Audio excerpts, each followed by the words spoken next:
Jesus, துதி பலிய செலுத்த வந்தோ ஏசையா, உம்மை ஆராதிக்க கூடி வந்தோம் ஏசையா. சொல்றீங்களா? துதி பலிய செலுத்த வந்தோம் ஏசையா, உம்மை ஆராதிக்க கூடி வந்தோம் ஏசையா. நீ உயர்ந்தவ, நீ நல்லவ, நீ உயர்ந்தவ, நீ நல்லவ. இந்த உலகை ஆளும் தெய்வம் நீரே, இந்த உலகை ஆளும் தெய்வம் நீரே. துதி பலிய செலுத்த வந்தோம் ஏசையா, உம்மை ஆராதிக்க கூடி வந்தோம் ஏசையா. பாடுங்க பாடுங்க, துதி பலிய செலுத்த வந்தோம் ஏசையா, அப்பா ஆராதிக்க ஆமென் ஏசையா. நீ உயர்ந்தவ, நீ வல்லவ, நீ உயர்ந்தவ, நீ வல்லவ. இந்த உலகை ஆளும் தெய்வம் நீரே ஏசையா, இந்த உலகை ஆளும் தெய்வம் நீரே. எங்க தேசத்தை இந்த உலகை ஆளும் தெய்வம் நீரே. சொல்லுங்க, இந்த உலகை ஆளும் தெய்வம் நீரே. துதி பலிய செலுத்த வந்தோம் ஏசையா, உம்மை ஆராதிக்க கூடி வந்தோம் ஏசையா.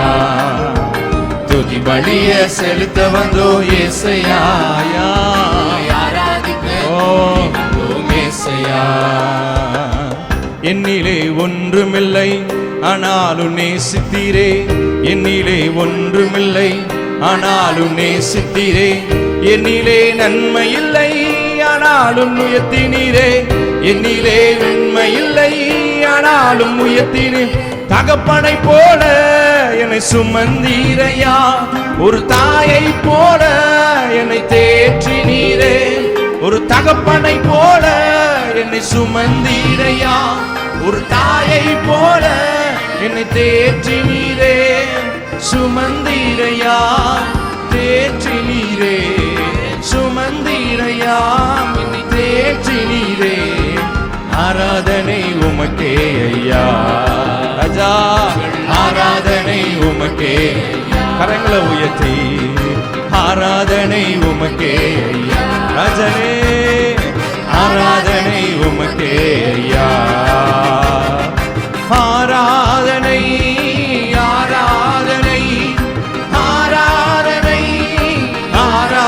கரங்களை உயர்த்தி ஆராதனை ஆராதனை ஆராதனை ஆராதனை ஆராதனை ஆராதனை ஆராதனை ஐயா. ஆராதனை ஆராதனை உமக்கே ஐயா ஏசையா, எங்கள் ஆராதனை உமக்கே ஐயா. துதி பலிய செலுத்த வந்தோம் ஏசையா, உம்மை ஆராதிக்க கூடி வந்தோம் ஏசையா. அஜா துதி பலிய செலுத்த வந்தோம் ஏசையா, ஆமென் ஆராதிக்க கூடி வந்தோம் ஏசையா. பிறந்த நாள் முதலாய் தூக்கி எறியப்பட்டேன், பிறந்த நாள் முதலாய் தூக்கி எறியப்பட்டேன்.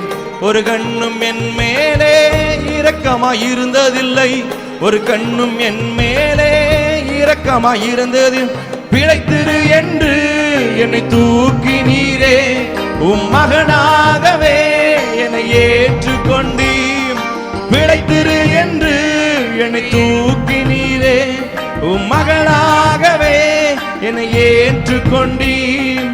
பிழைக்க செய்தி ஏற்றுக்கொண்டீ ஐயா, பிழைக்க செய்தி ஏற்றுக்கொண்டீர். ஆராதனை உமக்கே ஐயா ராஜா, உங்கள் ஆராதனை. சொல்லுங்க, ஆராதனை ஆராதனை உமக்கே ஐயா, எங்கள் ஆராதனை உமக்கே. கரங்களை உயர்த்தி ஆராதனை ஆராதனை ஆராதனை ஆராதனை ஆராதனை ஆராதனை ஆராதனை ஆராதனை ஆராதனை ஆராதனை ஆராதனை ஆராதனை ஆராதனை ஆராதனை ஆராதனை ஆராதனை உமக்கே ஐயா ஐயா எங்கள் ஆராதனை உமக்கே ஐயா. சொல்லுங்க, எங்கள் ஆராதனை உமக்கே, எங்க தேவனுக்கு எங்க ராஜனுக்கு ஆராதனை உமக்கே ஐயா. உணர்ந்து சொல்லுங்க, ஜோதி பலிய செலுத்த வந்தோம் ஏசையா, உம்மை ஆராதிக்க கூடி வந்தோம் ராஜா. ஜோதி பலிய செலுத்த வந்தோம் ஏசையா, உம்மை ஆராதிக்க கூடி வந்தோம் ஏசையா. நீ உயர்ந்தவர், நீ வல்லவர், நீ உயர்ந்தவர், நீ வல்லவர். இந்த உலகை ஆளும் தெய்வம் நீரே, இந்த உலகை ஆளும் தெய்வம். கரங்களை உயர்த்தி சொல்லுங்க, இந்த உலகை ஆளும் தெய்வம், உலகை ஆளுகை செய்பவரே. நீங்க சொல்ல சொல்ல இருள் மாறுகிறது. உலகை ஆளும் தெய்வம் நீரே, இந்த உலகை ஆளும் தெய்வம் நீரே. சொல்லுங்க, இந்த உலகை ஆளும் தெய்வம் நீரே. சொல்லுங்க, நீங்க ஆளுகை செய்யுங்கப்பா. நிலைமை கட்டுக்கு மேல் ஆண்டவரே, நிலைமை ஆண்டவரே சென்று கொண்டிருக்கிறது. அதை மாற்றுவதற்கு நீங்க ஒருவர் தான், நீங்க ஒருவர் தான் வழி. சொல்லுங்க, நீங்க தானப்பா வழி. உண்மையே நாங்க நம்பி இருக்கிறோம். இதுவரையில செய்த ஆண்டவர், சொல்லுங்க, இதுவரையில செய்த ஆண்டவர் தலைமுறை தலைமுறையா எங்களுக்கு அடைக்கலம் நீங்க தானப்பா ஆண்டவர். உண்மைதானப்பா நாங்க நம்பி இருக்கிறோம். வேதத்துல சொல்லப்பட்ட ஆண்டவரை முற்பிதாக்களுடைய ஆண்டவரை வாழ்க்கையில நீங்க செய்து வந்த அற்புதமான காரியங்கள், ஆச்சரியமான காரியங்களை நாங்கள் யோசித்து பார்க்கிறோம். இஸ்ரவேல் ஜனங்களுடைய வாழ்க்கையில ஆண்டவர் நடத்தி கொண்டு செல்லும் பொழுது பகலிலே ஆண்டவர் மேக சம்பமாய் இருந்தார், இரவிலே அக்னி சம்பமாய் இருந்தார். என் ஆண்டவர் என்னோடு கூட இருந்த என்னை நடத்துவதற்கு போதுமானவர். கர்த்தர் என்னை நித்தமும் என்னை நடத்துவார். சொல்லுங்க, இதுவரையில எனக்கு உதவி செய்தீரே எபினேசரே, எபினேசரே. எங்கள் முற்பிதாக்களோடு கூட இருந்தீங்களே, எங்களோடு கூட இதுவரையில இருந்தீரே. சொல்லுங்க, தலைமுறை தலைமுறையா எங்களுக்கு நீங்க தான் எல்லாம் சொல்றீங்களா? அந்த வார்த்தையெல்லாம் சொல்றீங்களா? தலைமுறை தலைமுறையா எங்களுக்கு அடைக்கணும் அப்படின்னா நீங்க தான்ப்பா, நீங்க தான்ப்பா, நீங்க தான்ப்பா. தலைமுறை தலைமுறையா எங்கள் அடைக்கலமானீரையா. முற்பிதாக்கள் ஆராதித்த எங்கள் பரிசுத்த தெய்வம் நீரே. தலைமுறை தலைமுறையா எங்கள் அடைக்கலமானீரையா. முன்பிதாக்கள் ஆராதித்த எங்கள் பரிசுத்த தெய்வம் நீரே. இன்னொரு முறை சொல்றீங்களா? தலைமுறை தலைமுறையா எங்கள் அடைக்கலமானீரையா. நீங்கதான்ப்பா எங்களுக்கு அடைக்கலம். முன்பிதாக்கள் ஆராதித்த எங்கள் பரிசுத்த தெய்வம் நீரே. இதுவரை உதவின எபினேசரே, இனிமேலும் நடத்தும் யெகோவாயிரே. இதுவரை உதவின எபினேசரே, இனிமேலும் நடத்தும் யெகோவாயிரே. நன்றியுடன் பாடிடுவோ வாழ்நாளெல்லாம் போற்றிடுவோ. நன்றியுடன் பாடிடுவோ வாழ்நாளெல்லாம் போற்றிடுவோ. தலைமுறை தலைமுறையா எங்கள் அடைக்கலமானீரையா. ஒவ்வொரு குடும்பத்திலும் உச்சரிக்க வேண்டிய ஒரு வார்த்தை சொல்லுங்க. ஆமென். எங்கள் பரிசுத்த தெய்வம் நீரே. படுவமா? தலைமுறை தலைமுறையா எங்கள் அடைக்கலமானீரையா. தெய்வமே, முன்பிதாக்கள் ஆராதித்த எங்கள் பரிசுத்த தெய்வம் நீரே. மாறாவின் தண்ணீரை கடக்க செய்தி, மதுரமாம் நீரூற்றை தந்து விட்டி. மாறாவின் தண்ணீரை கடக்க, கசப்பான அனுபவங்கள் கர்த்தர் மாற்றி விட்டார்ல, நீரூற்றை தந்து விட்டி. தாகமெல்லாம் தீர்த்தீரையா, ஜீவ தண்ணீர் தந்தீரையா. தாகமெல்லாம் தீர்த்தீரையா, ஜீவ தண்ணீர் தந்தீரையா. தலைமுறை தலைமுறை, ரெண்டு கரங்களை உயர்த்தி சொல்லுங்கள், அடைக்கலமானீரையா.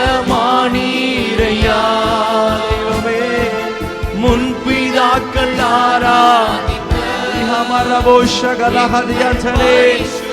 தெய்வம்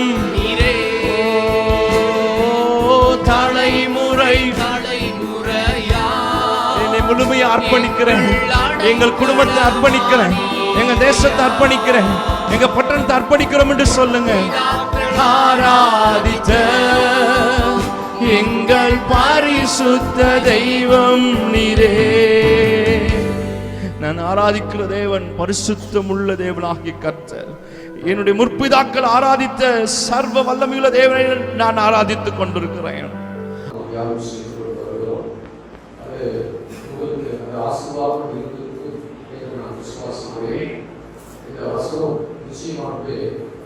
ஆசீர்வாதத்தின் பொழுதும் வசனத்தின் மூலமாய் உணர்வுகளாக மாற்றுவதற்கு வசனம் உதவி செய்கிறது. இதை 11ஆம் அதிகாரத்திலே அப்போஸ்தலன் பவுல் எழுதி கொடுத்ததற்கான நோக்கம், இந்த வசனத்தின்படி நாம் நடக்கிற உத்தம மார்க்கத்தாராக மாற வேண்டும், இந்த வசனத்தின்படி நாம் செயல்பட வேண்டும், இந்த வசனத்திலே நாம் நிலைத்திருக்க வேண்டும், இந்த வசனத்திலே கிரியை செய்ய வேண்டும், கிறிஸ்துவின் அன்பை நாம் அறிந்து கொள்ள வேண்டும், கிறிஸ்துவின் அன்பின் மூலமாய் நாம் அதை பிரதிபலிக்க வேண்டும் என்பதை வெளிக்காண்பிக்கும்படியாக இது ஒரு வெளிப்பாடாக அப்போஸ்தலன் பவுல் இந்த 11ஆம் அதிகாரத்திலே எழுதி வைத்திருக்கிறதை நாம் பார்க்க முடியும். எனவே ஒவ்வொரு வசனத்தின் ஒவ்வொரு அடிகளிலும் தேவன் நமக்கு பெரிய ஆசீர்வாதங்களை வைத்திருக்கிறார். அவைகளை நாம் செயல்படுத்த வேண்டும், நம்முடைய வாழ்க்கையை கடைபிடிக்க வேண்டும் என்று தேவன் விரும்புகிறார். இந்த நாளிலே நாம் அன்பானது சகலத்தை விசுவாசி சொல்லுங்க. அன்பானது சகலத்தையும் விசுவாசி, அன்பானது சகலத்தையும் விசுவாசிக்கும் என்று எழுதப்பட்டிருக்கிறது. 11ஆம் அதிகாரத்தில் 7ஆம் வசனத்தில் 2வது பகுதியிலே அன்பானது சகலத்தையும் விசுவாசிக்கும். கண்களுக்கு நாம் வசிக்கிறோம், வெளியிடுகிறோம், நன்றி சொல்கிறோம். ஆண்டவரே, வார்த்தைகளை குறைகிறோம், பேசும் கேட்கிறோம். ஆண்டவரே, வார்த்தையிலே வல்லமை இருக்கிறது, வார்த்தை எங்களிலே பேசுகிறது. ஆண்டவரே, வார்த்தையிலே உணர்வுகளாய் மாற்றும். ஆண்டவரே, வார்த்தைக்கு கீழ்ப்படிக்க நடக்கவே உதவி செய்கிறது. ஆண்டவர் ஆசீர்வாதங்களை தேவன் கடையிலே செய்கிறோம். ஆசீர்வாதம் இயேசு கிறிஸ்துவின் நாமத்தில் செய்கிறோம். நல்ல பிதாவே, ஆமென், ஆமென். நம்முடைய நாம் மகிமைப்படுவதாகும். அன்பானது சகலத்தையும் விசுவாசிக்கும். believes all things. எல்லா காரியத்திலும் விசுவாசி, எல்லா காரியத்திலும் சந்தேகப்படாமல் அது விசுவாசிக்கும். எனவேதான் தேவனுக்கு மேலாக இயேசுவை ஏற்றுக்கொண்ட, இயேசுவாலே ரட்சிக்கப்பட்டதாக, இயேசுவாலே பாவம் மன்னிப்பு பெற்ற ஒவ்வொரு தேவனுடைய பிள்ளைகளுக்கும் வேறு கொடுக்கப்பட்ட பெயர் விசுவாசிகள். ஆமென் சொல்லுங்க.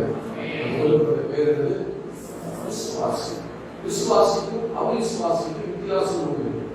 விசுவாசி என்று சொல்லும் பொழுது முழுமையாக இயேசுவை சார்ந்திருக்கிறவர், முழுமையாக இயேசுவை நம்புகிறவர், முழுமையாக இயேசு சொல்லுகிற வார்த்தைக்கு கீழ்ப்படுகிறவர்.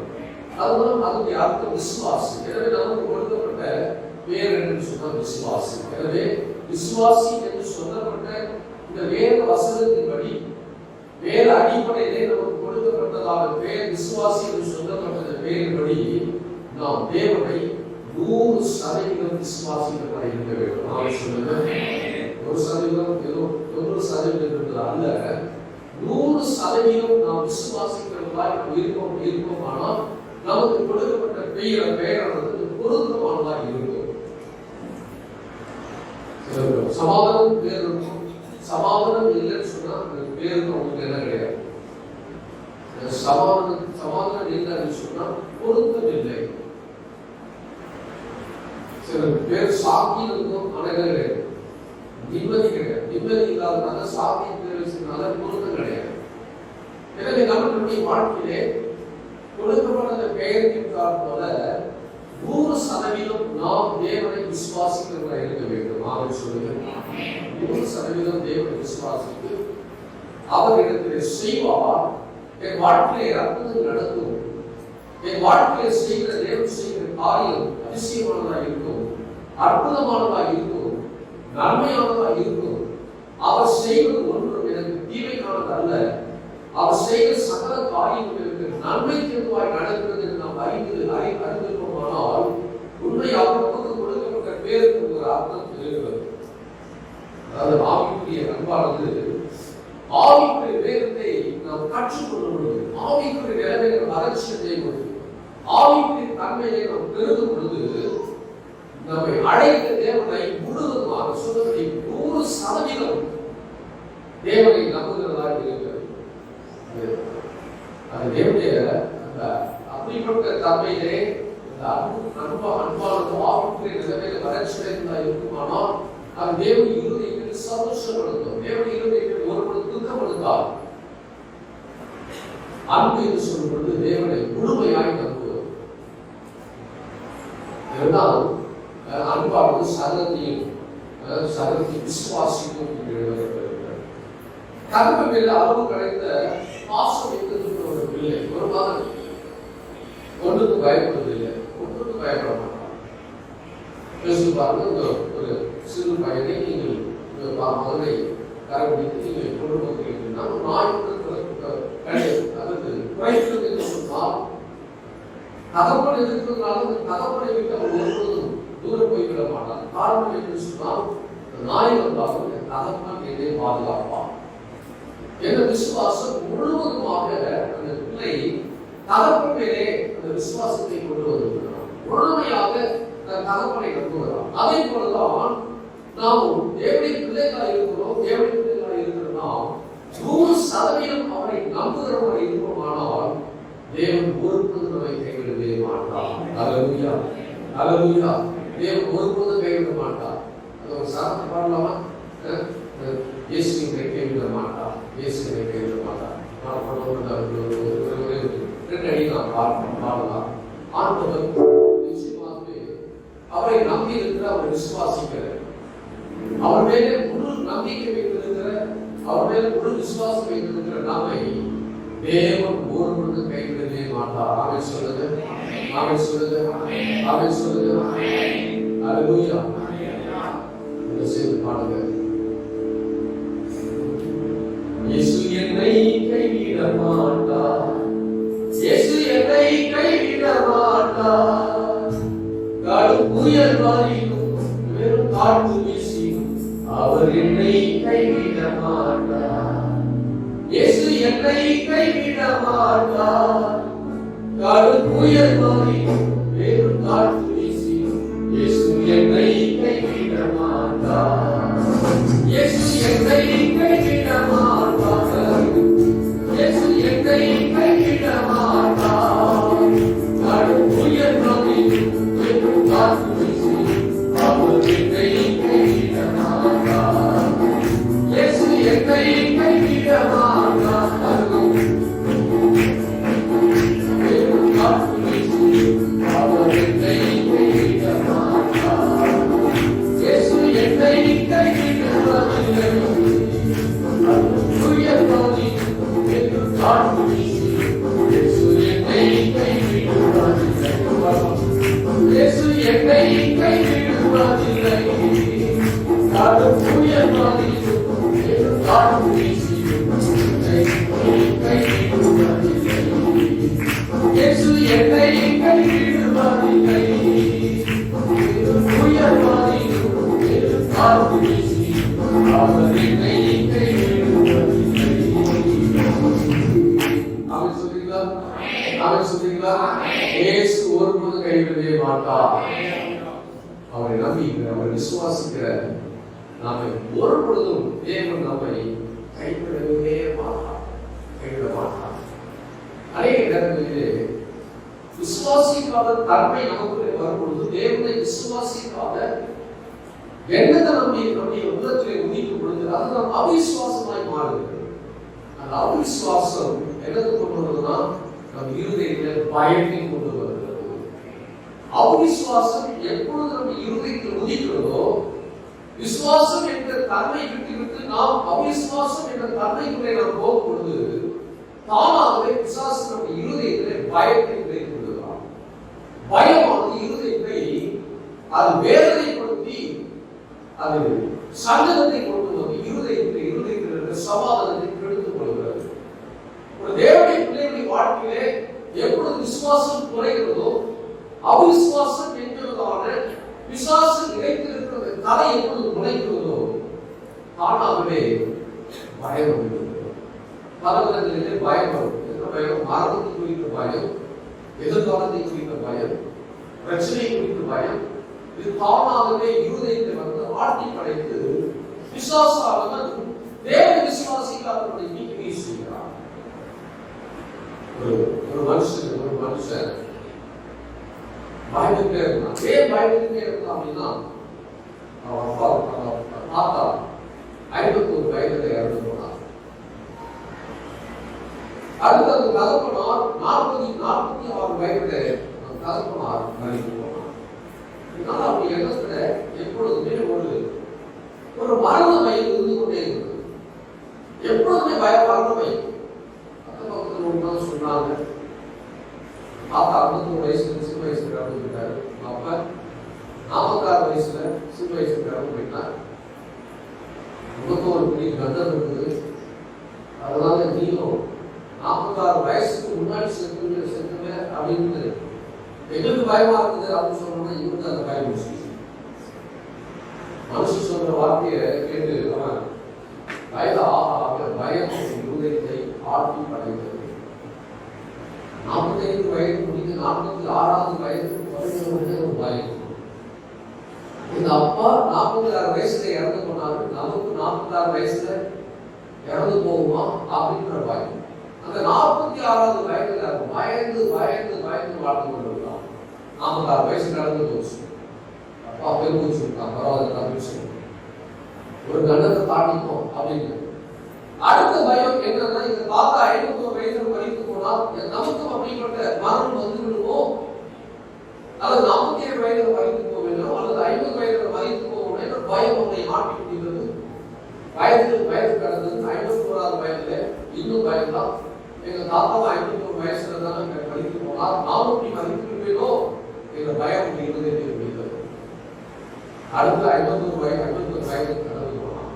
பரவாயில்ல, இதையும் நாம் என்ன பண்ணிட்டோம், மேற்கொண்டு ஜெயித்து வந்து விட்டோம். மலை கடந்தது போல கடந்து வந்து விட்டோம். ஒருவேளை 52 வயதில் மறைத்து கொள்ளணும், அல்லது 60 வயதில் மறைத்து கொள்ளணும் என்ற பயம் அவனை பிடித்துக் கொண்டது. ஆனால் அவன் 93 வயசுக்கு வாழ்ந்த காலத்துல அவன் சந்தோஷமாகவே இல்லை. மரண பயத்துல அவன் வாழ்வையில சாதனை வரைக்கும் பயந்து வாழ்ந்து பூர்ண வயதிலே மறைத்து போனான். பயம் ஒரு மனுஷனுடைய விசுவாசத்தை சீர்குலைக்கும். பயமானது தேவனோடு உள்ள அன்பை குறைத்துவிடும். தேவனுடைய அன்பை குறைத்து பேசும். தேவனுடைய அன்பிலே நினைத்து நிற்க முடியாதபடி பயமானது அவன் இருதயத்தை ஆட்கொண்டு இருக்கிறபடியாலே தேவனுடைய விசுவாசம் இல்லாமல் விசுவாசம் குறைந்து போகிறது. இதனாலதான் அவன் சரிபடுவதே படப்படத்து இருதயம் படப்பட நடிக்கிறது, படப்படத்து வருது, நெஞ்சு வலி வருது, சரீரத்தில் பல போதைகள் வருகிறது, சரீரம் நடுக்கம் காண்கிறது. இதெல்லாம் எதனால வருதுன்னு சொன்னா பயத்தினாலே. ஒரு தேவனுடைய வாழ்க்கையில விசுவாசம் குறையும் போது, விசுவாசத்திலே குறை வரும்போது தானாகவே வருகிறது. பயம் ஒரு மனுஷனை அல்லது ஒரு மனுஷியை ஆட்கொள்ளும் பொழுது தானாகவே சரீரத்தில் இப்படிப்பட்ட சிம்டம்ஸ் வந்துடும். நெஞ்சு படபட அடிக்கும், நடுக்கம் வந்துடும், நெஞ்சு வலி வரும், தலைவலி வரும், வயிற்று வலி வரும். இப்படிப்பட்ட காரியங்கள் எல்லாம் சரீரத்தில் உபாதைகளை கொண்டு வருகிறது. இது வியாதி கிடையாது. அவிசுவாசத்தினாலே வந்த பயத்தினாலே வந்ததான சரீரத்தில் ஏற்பட்ட ஒரு மாறுதலை ஒழிய இது வியாதி என்று சொல்லிவிட முடியாது. எல்லாம் விசுவாசத்திலே நாம் உறுதியாக இருக்குமானால், விசுவாசம் நமக்கு இருக்குமானால் பயத்திலிருந்து விடுதலை பெறுவதாக இருக்கும். எல்லாம் இந்த பயம் ஒரு மனுஷனை வேதனைப்படுத்துகிறது. இயேசுவோடு சென்று கொண்டு சீஷர்கள் கடலை போய் கொண்டிருந்தார்கள். கடலை போய் கொண்டிருந்த பொழுது காற்றடித்தது, புயல் வீசினது, கடல் கொந்தளித்தது. இயேசு தங்களோடு கூட இருக்கிறார் என்பதை மறந்து போனார்.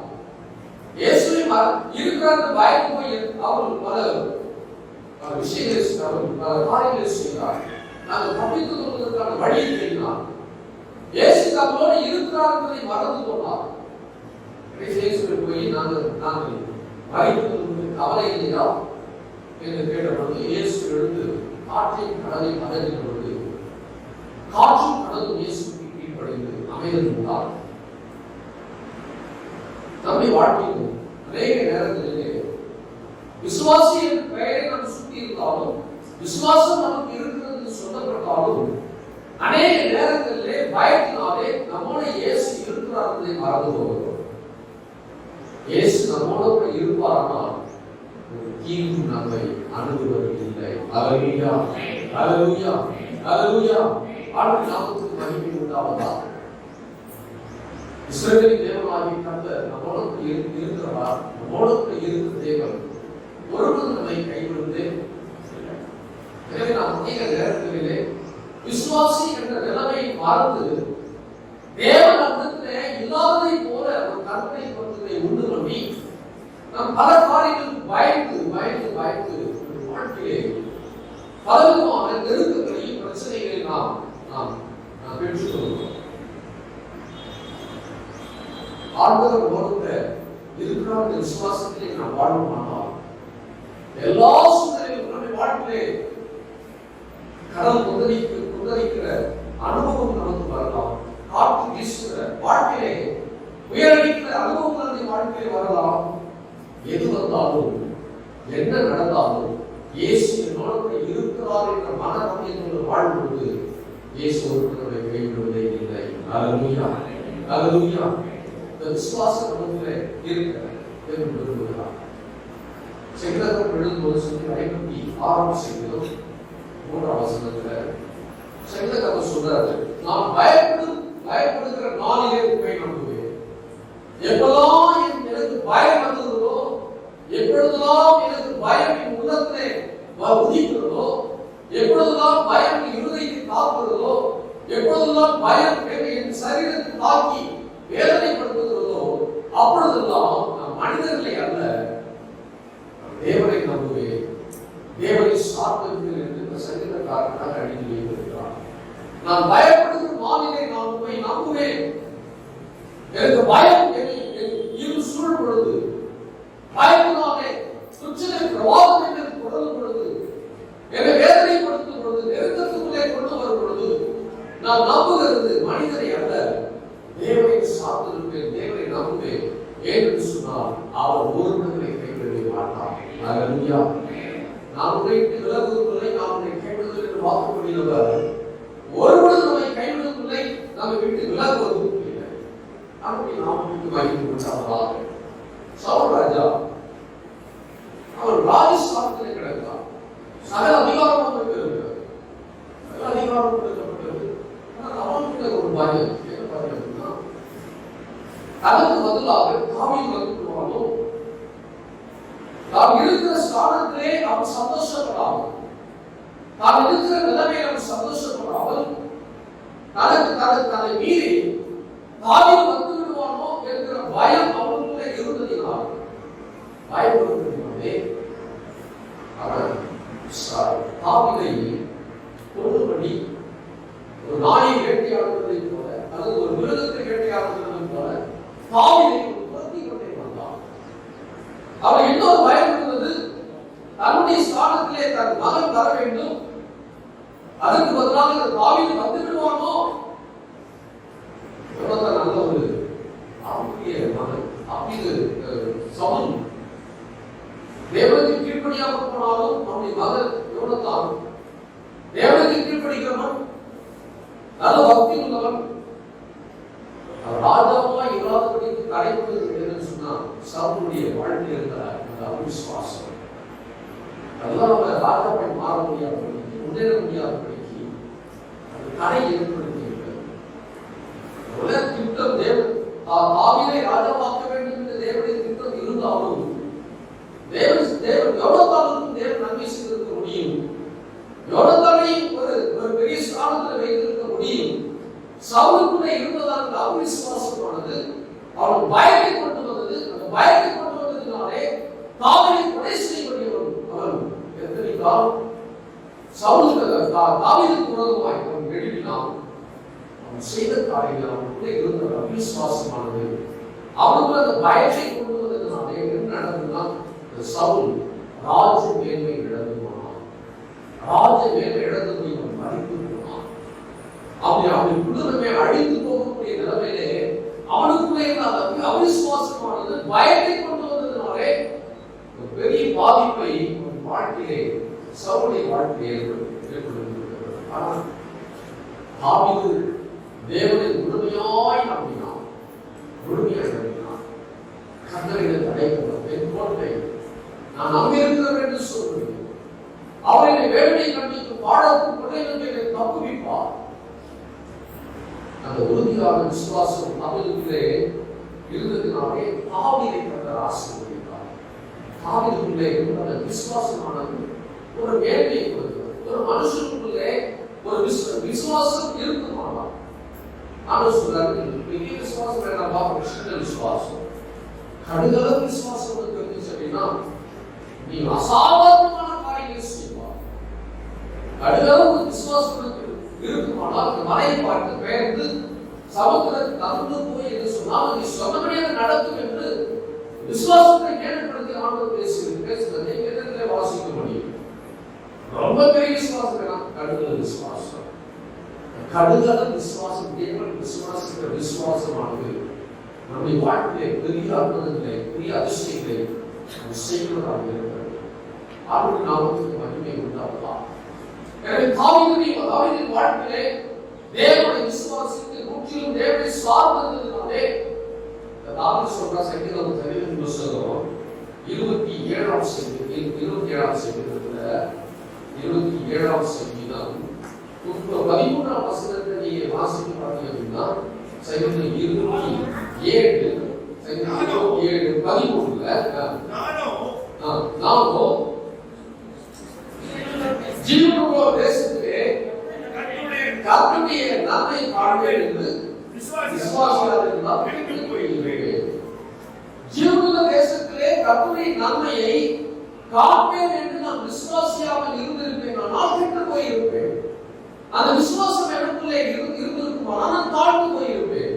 அந்த விசுவாசம் எனக்குள்ளே இல்லாமல் இருந்திருக்குமானால் நான் கெட்டு போயிருப்பேன், ஒன்றுமில்லாமல் போயிருப்பேன், ஆசீர்வதிக்கப்பட்டிருக்க முடியாது, மேன்மை அடைந்திருக்க முடியாது, இந்த ராஜ்யம் எனக்கு கிடைத்திருக்காது, நான் சகல நிறைவை நான் பெற்றிருக்க முடியாது. நான் அவரை விசுவாசித்ததினாலே தேவன் எனக்கு சொல்கிறார். அப்படி நாம் 14ஆம் வசனத்திலே கர்த்தருக்கு அவருக்கு இருதயத்தை ஸ்திரப்படுத்துவார், திடமனதாயிரு இருந்து கர்த்தருக்கே காத்துது. கர்த்தருக்கே காத்துது. அப்படி நாமக்கு மகிமை உண்டாவதா? நம்மை விரும்பில் நாம் நினைக்கிறபடி கர்த்தர் நினைக்கிறபடி, நாம் நினைக்கிறபடி தேவன் அப்படியே நம்முடைய நினைவுகளை போல நம்முடைய நினைவு வேற, அவருடைய நினைவு வேற, அவருடைய வழியில் வேற, நம்முடைய வழியில் வேற. வேதம் நமக்கு சொல்ற செய்தி என்னன்னா அவை ஆராய முடியாது. அல்லேலூயா. கர்த்தருடைய வழி ஒருவருடைய ஆராய்ந்து அறிய முடியாது. நம்முடைய வாழ்க்கையில் அவர் என்ன செய்ய போகிறார், அவர் என்ன செய்வார், நாம நினைக்கிறபடி அவர் செய்வதில்லை, நாம் நினைப்பதற்கு மேலானவை செய்கிறார். எனவே நம்முடைய வழியில் அவருடைய வழியில் நம்ம வழி சாதாரணமானதா இருக்கும். நம்முடைய நினைவுகள் என்னவா இருக்கும் அப்படின்னா சாதாரணமாக இருக்கும். அவர் நினைக்கிற நிறைவு போயிருக்கும். அதெல்லாம் அதுக்கு கற்று பார்த்தோம், பதில் பார்த்தோம். நமக்கு கொடுக்கிற வேதம் நமக்கு கொடுக்கிற அது பதில் என்னன்னா அவைகள் ஆராய்ந்து முடியாது, ஆராய்ந்து முடியவே முடியாது. நம்முடைய வாழ்க்கையிலே தேவன் நம்மை ஆசீர்வதிக்க வேண்டும் என்று திட்டமிடுகிறார். நிச்சயமாக ஆசீர்வதிப்பார். நம்முடைய வழியில் இருக்கிற 1000 மடங்கு நம்முடைய வழியில் முடியும். நாம் நினைக்கிறது கொஞ்சம், அவர் நினைக்கிறது பெரிதான ஒரு காரியம், பெரிதான காரியத்தை வாழ்க்கை செய்வார். அதாவது நாம் மனித நிலைமையிலிருந்து அவைகளை நாம் புரிந்து கொள்வது ஒரு கடினமான ஒரு காரியம். முடியாது, புரிந்து கொள்ள முடியாது. வழிகளை நாம் அறிந்து கொள்ள முடியாது, அவருடைய நிலைமைகளை நாம் அறிந்து கொள்ள முடியாது. ஆனால் அவர் நம்முடைய வாழ்க்கையில் செய்கிற அற்புதங்களை பார்க்கும் பொழுது கர்த்தர் நமக்கு இதை செய்தார் என்று சொல்லி நாமத்தை மகிமைப்படுத்தக்கூடிய அளவில் ஆண்டவர் நம்முடைய வாழ்க்கையை செய்வதற்கு வல்லவராக இருக்கிறார். நம்முடைய வாழ்க்கையிலே சோதனை நெருக்கங்கள் வரும்பொழுது தேவன் அனுமதித்த சூழ்நிலையும் வழிகளையும் விசுவாசம் பார்வையோடு நாம் பார்த்து விசுவாசத்தோடு இருப்போமானால் தேவன் அதாவது எந்த அளவுக்கு நாம் அவரை நேசித்திருக்கிறோம், அவரை எவ்வளவு நேசிக்கிறோம் என்பதை அது வெளிப்படுத்த முடியும். அந்த ஆண்டவர் நம்ம எவ்வளவு அன்பு வைத்திருக்கிறோம், ஆண்டவரை எவ்வளவு நேசிக்கிறோம் என்பதை நாம் எதன் மூலமாய் நாம் நிர்ணயிக்க முடியும் அப்படின்னா நம்ம வாழ்க்கையில வருகிற சூழ்நிலையில் எதிரடையாக இருக்கப்படுது. நம்முடைய வாழ்க்கையில வருகிற பிரச்சனை நமக்கு தலைக்கு மேலே போகும்பொழுது, நமக்கு நெருக்கங்கள் வரும்பொழுது, கஷ்டங்கள் வரும்பொழுது, பாடங்கள் வரும்பொழுது, துன்பங்கள் வரும்பொழுது, அவமானங்கள் வரும்பொழுது நம்முடைய தேவனால் நாம் எவ்வளவு அன்பு வைத்திருக்கிறோம் என்று இந்த சூழ்நிலையிலே தான் நாம் அறிந்து கொள்ள முடியும், அதை நிர்ணயிக்க முடியும். பிரச்சனை வந்தவுடனே தேவனை வேண்டாம் என்று சொல்லுகிறோமா, அல்லது தேவனை அர்ப்பணித்து நாம் பிரிந்து போகிறோமா, தேவனை அர்ப்பணித்து நாம் வழி விலகி போகிறோமா, விசுவாச வாழ்க்கையை கடத்தி விடுகிறோமா?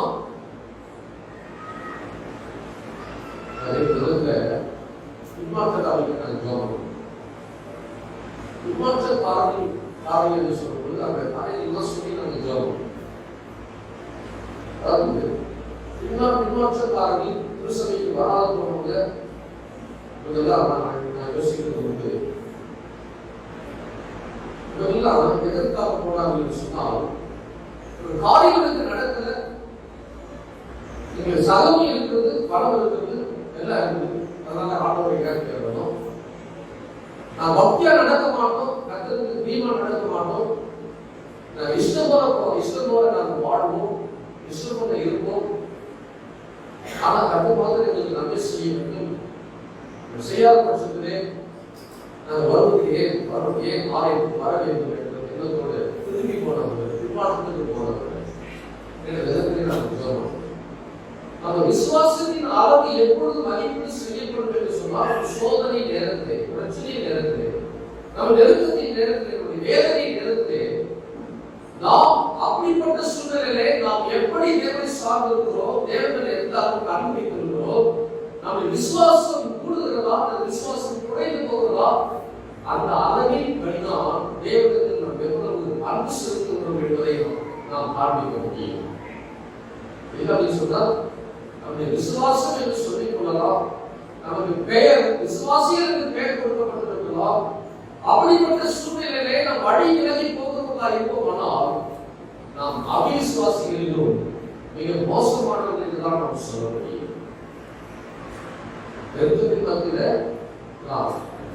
தேவனை மனோரீயமாய் பெறக்கூடிய இருதயம் நமக்கு வருகிறதா? பிரச்சனை நேரத்திலே தேவனை சார்ந்திருக்க வேண்டும் என்று விரும்புகிறோமா?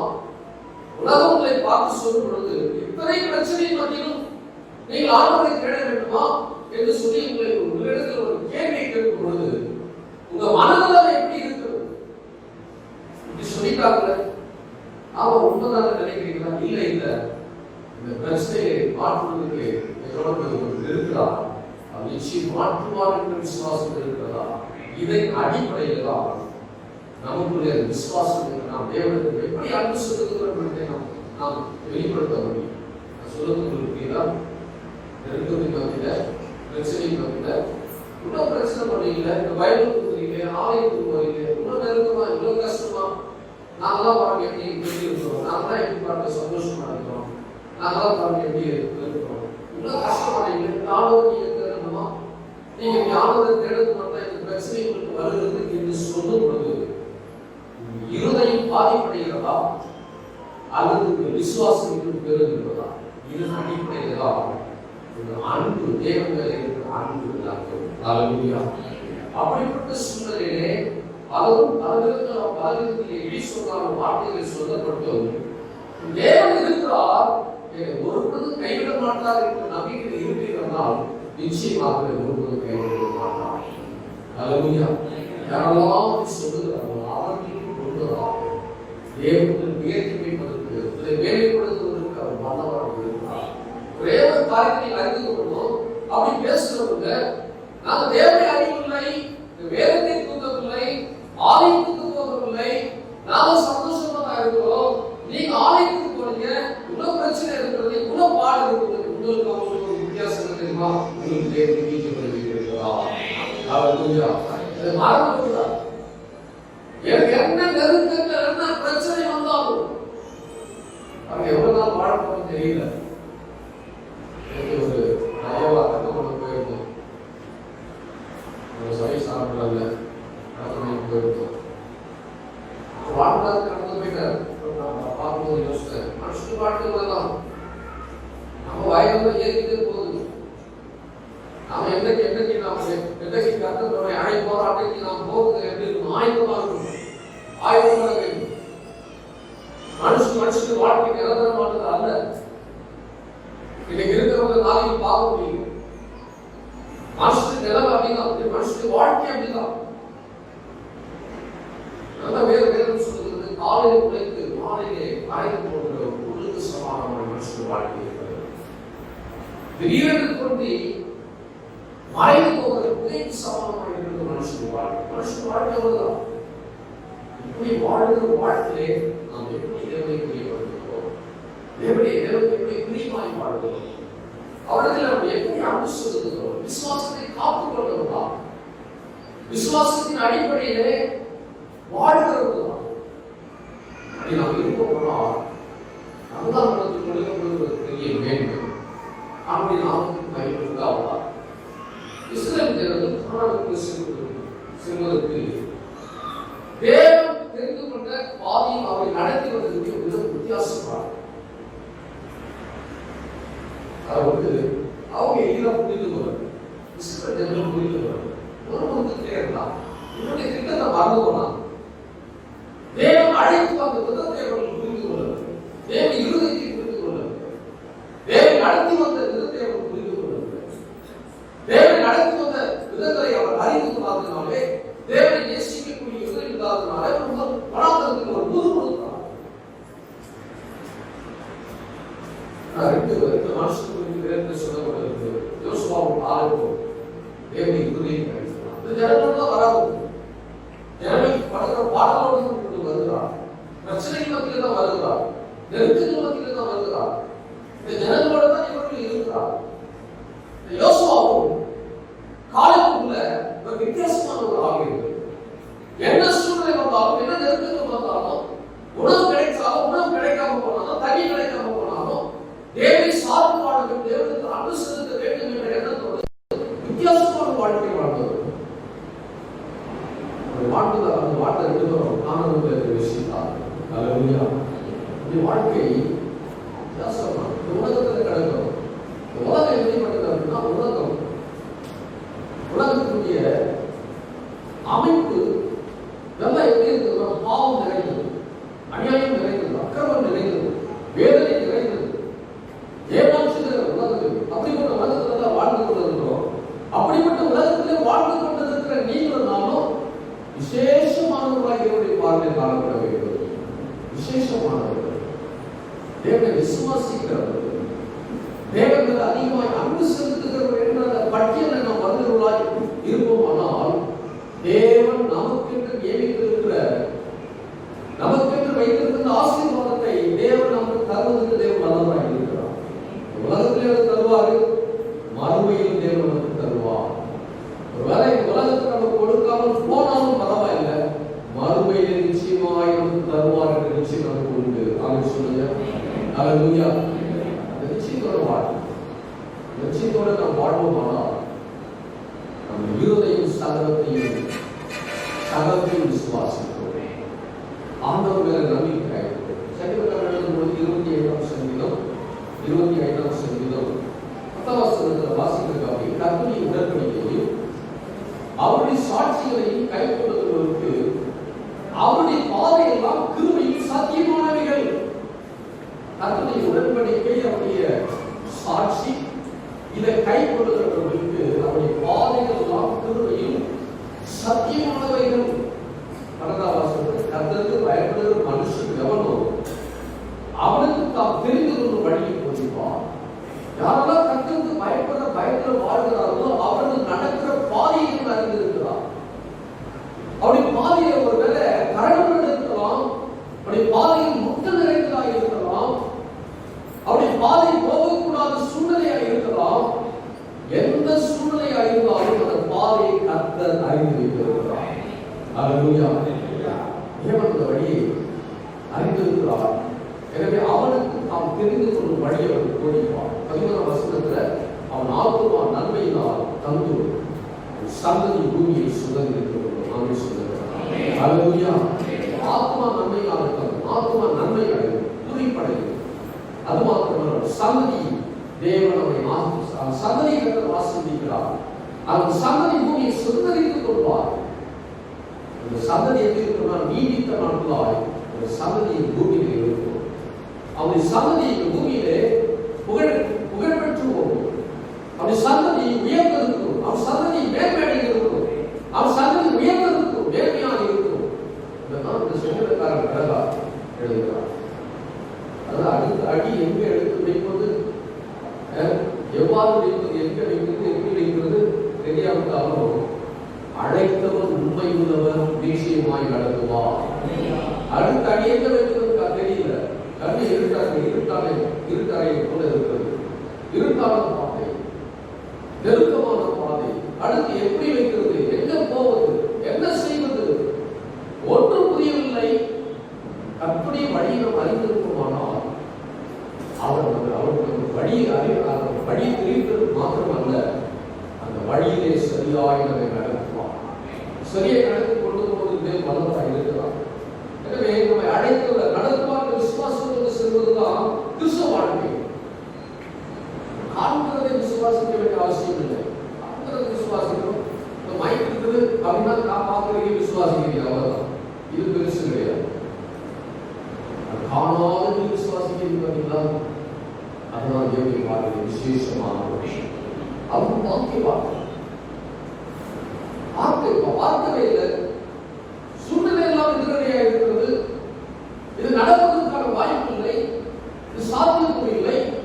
ஆனால் என்னோட இருக்கிற ஆண்டவர், என்னை அழைத்த ஆண்டவர், என்னை நேசிக்கிற ஆண்டவர், என் மேல அன்பு வைத்திருக்கிற ஆண்டவர் நிச்சயமாகவே எனக்கு செய்வார் என்று சொல்லி சூழ்நிலைகள் எதிரடையாக இருந்தாலும் என் வாழ்க்கையில் நடக்கும் என்று விசுவாசிக்கிறீங்களா? இதான் காணாத விசுவாசம். பார்க்கவே இல்லை, ஆனால் வாழ்க்கை நடக்கும். என் காதல கேட்கவே இல்லை, ஆனால் இது நடக்கும் என்று விசுவாசிக்கிறீங்களா? விசுவாசம் எல்லாரையும் காட்டில் பெரிதாக இருக்கிறது. இதுதான் எபிரேயர்கள் எழுதும்போது விசுவாசமானது நம்பப்படுகிற உறுதியும் காணப்படாதவர்களின் நிச்சயம் அடைகிறது. காணப்படாத நிச்சயம் இது நடக்கும். பார்க்கவே இல்லை, இது நடக்கும். கேள்விப்படவே இல்லை, இது நடக்கும். இது அற்புதம் நடப்பதற்கான சூழ்நிலை இல்லை, இது நடக்கும் என்று விசுவாசி, காணாத என்று விசுவாசிக்கிறது. அவருடைய நாமத்துக்கு மகிமை உண்டாவதா? ஆபிரகாமை தேவன் அழைக்கும் பொழுது விசுவாசத்தினாலே தாம் போகிற இடம் இன்னதற்கு அறியாமல் புறப்பட்டு போனார். கர்த்தரை ஒரு முழுமையாக விசுவாசித்தால், விசுவாசித்ததுனால இந்த விசுவாசம் நீதியாக அப்படிதான் சொல்லுது. விசுவாசித்ததினாலே விசுவாசித்ததுக்கு அடிப்படை நீதியாக எண்ணப்படும். தேவன் நம்மை அழைத்த பொழுது எங்கே போகிறோம் என்று தெரியவில்லை. அவர் அழைத்தவர் உண்மையுள்ளவர், நடத்துவார், அற்புதங்களை செய்வார். அந்த விசுவாசம் மாத்திரம் இருந்தது.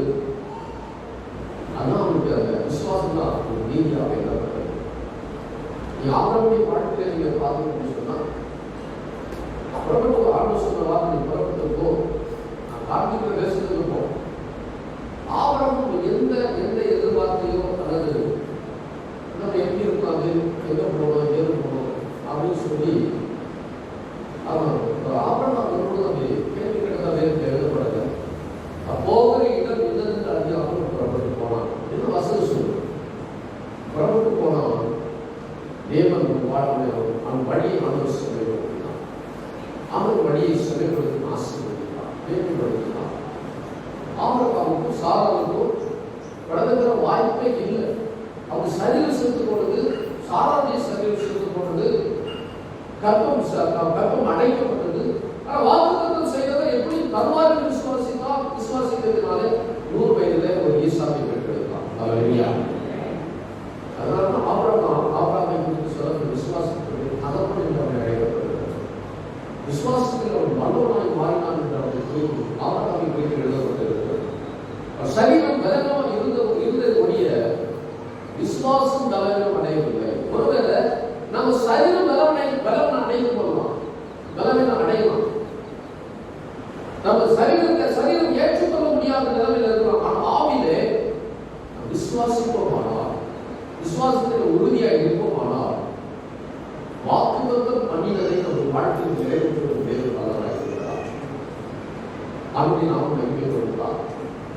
நாம் ஜெபிக்கிற காரியம் நடக்கிறதுக்கு பயன்படுத்துவதா இல்லையா, இது ஆராயம். வாக்குத்தத்தம் செய்தவர் உண்மையுள்ளவர், வாக்குத்தத்தத்தை வாழ்க்கையில் நிறைவேற்றுவார் என்று நாம் விசுவாசித்தோமானால், அந்த வாழ்க்கை தேவனாலே கூடாத காரியம் ஒன்றும் இல்லை.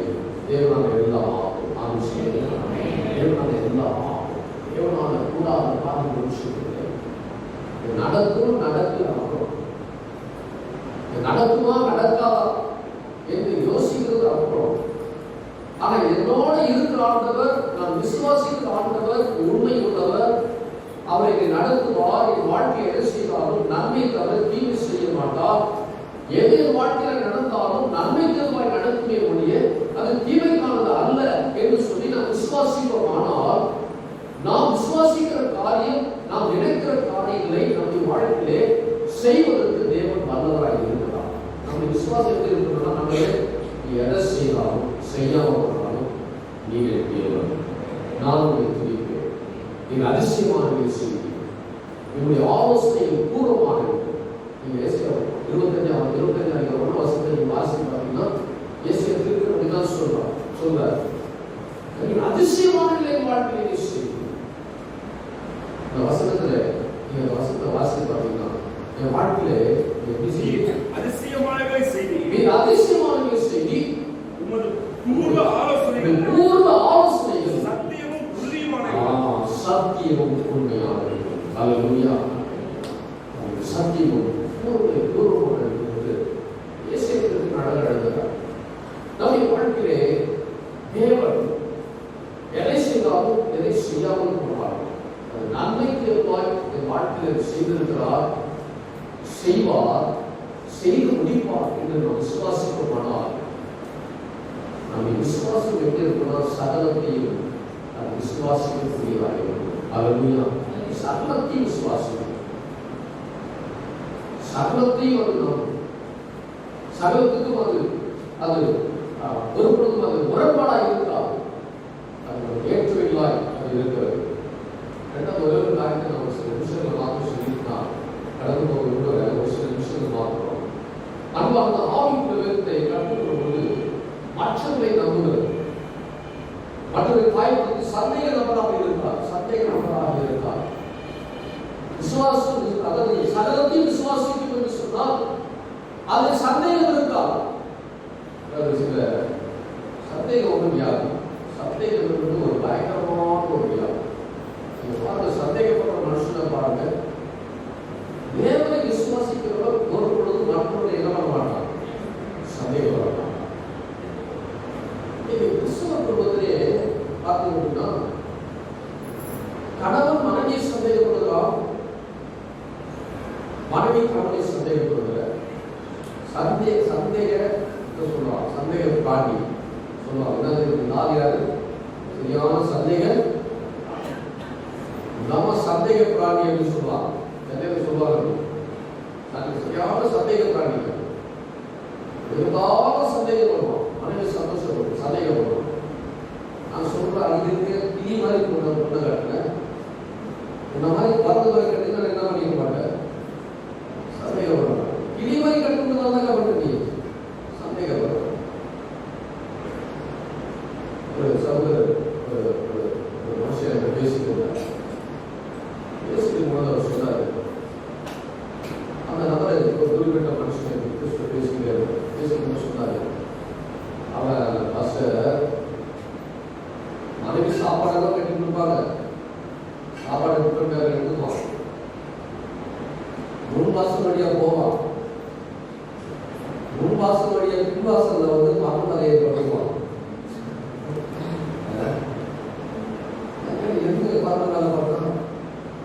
வீட்டுல யார் வரா அப்படி பார்க்கணும். காலையில் வந்து சாயங்காலம் வந்து எங்க பட்டு கிடப்பாங்க, பட்டு கிடப்பாங்க.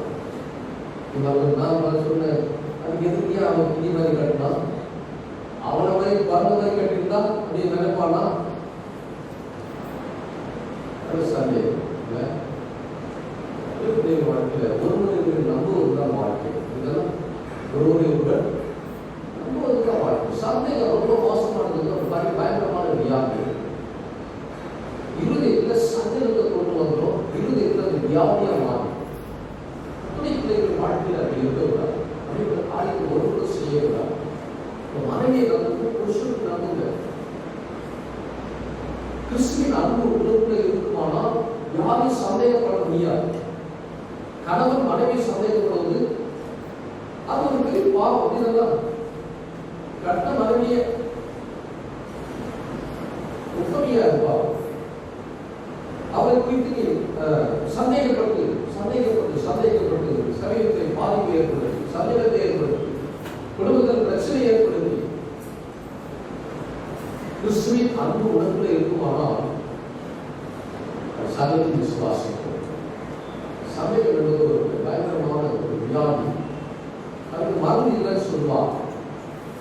கத்தோலிக்க வாழ்க்கையிலே சகலத்தின் விசுவாசி என்று சொல்லப்பட்டாலும் இவருடைய காரியங்கள் தேவனுடைய பிள்ளைகள் குடும்பத்தில் இருந்துதான் செய்கிறது. ஆனால் அதே சமயத்தில் நான் ஒரு ஆலோசனையா சொல்றேன், கணவன் சந்தேகப்படக்கூடிய அளவில் மனைவி என்ன பண்ணிவிட்டார், நடந்து கொள்ளக்கூடாது. மனைவி சந்தேகப்படக்கூடிய அளவில் கணவன் நடந்து கொள்ளக்கூடாது. அவருக்கு உத்தரவாதம் கொடுக்க வேண்டும், அவருக்கு நம்பிக்கைக்குரிய பாத்திரவான்களாய் மாற வேண்டும். கணவன் மனைவி 2 பேருமே ஒருவரை ஒருவர் நம்பி ஒருவருக்கு ஒருவர் நல்ல, அதாவது நம்பிக்கைக்குரிய பாத்திரமாய் வாழ வேண்டும். நம்பிக்கைக்குரிய பாத்திரமாக. சில கணவன் சொல்லுவாங்க, நான் அப்படிதான் என்ன நினைச்சுக்கணும், அப்படிதான் இருக்க. மனைவி தவறாய் நினைக்கக்கூடிய காரியம் ஒரு கணவனுக்கு என்ன பண்ணக்கூடாது, இருக்கக்கூடாது.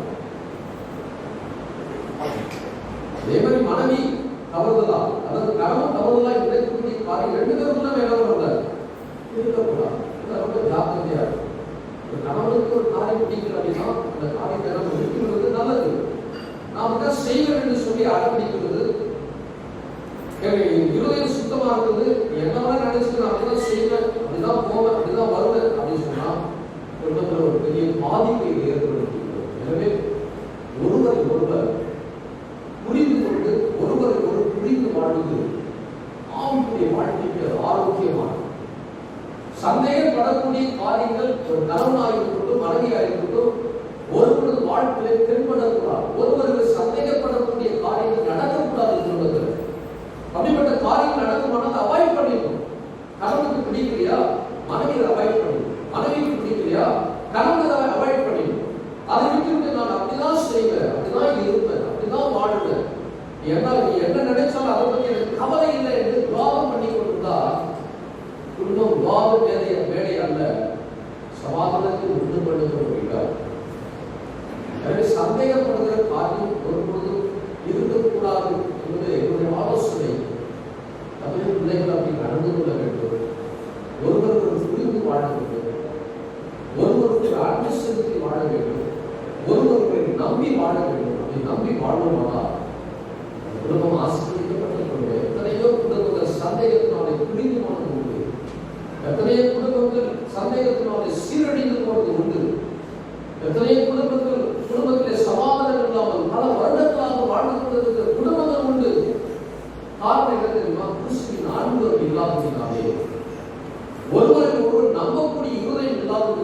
விசுவாசிக்கக்கூடிய தேவனை விசுவாசிக்கிறவர்கள் குடும்பத்தை விசுவாசிக்காததினாலே அப்படிப்பட்ட பிரிவினைகளோடு வாழ்ந்து கொண்டிருக்கிற குடும்பங்கள் உண்டு.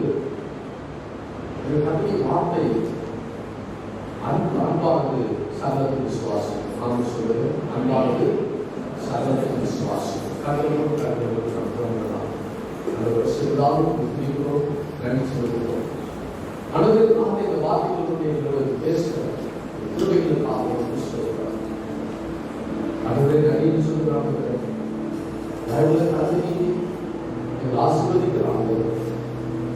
அனைவரும் வார்த்தைகளுடைய எங்களுடைய பேசி சொல்கிறோம். அன்பானது சகலத்தை விசுவாசிக்கிறோம். அனைவரை நாம் விசுவாசிக்கிறோம். அனைவரே எங்கள் நம்பிக்கை உண்மையாக இருக்கிறது. இன்னும் விசுவாசத்தை நாங்கள் வளர்ந்து தேவனுடைய ஒவ்வொரு பிரகாசம் இயேசு கிறிஸ்து நாமத்தில் செவிக்கிறோம். நாம் கிறிஸ்துவோம் உலகை கஷ்டம் கிறிஸ்துவோம் நாம் கிறிஸ்துவோம் கர்த்தர் செய்த சகலமாக பரிசுத்த ஆவியானவருடைய அருகில் கிடைக்கும் சந்தோஷம் சமாதானம் நம் அனைவரும்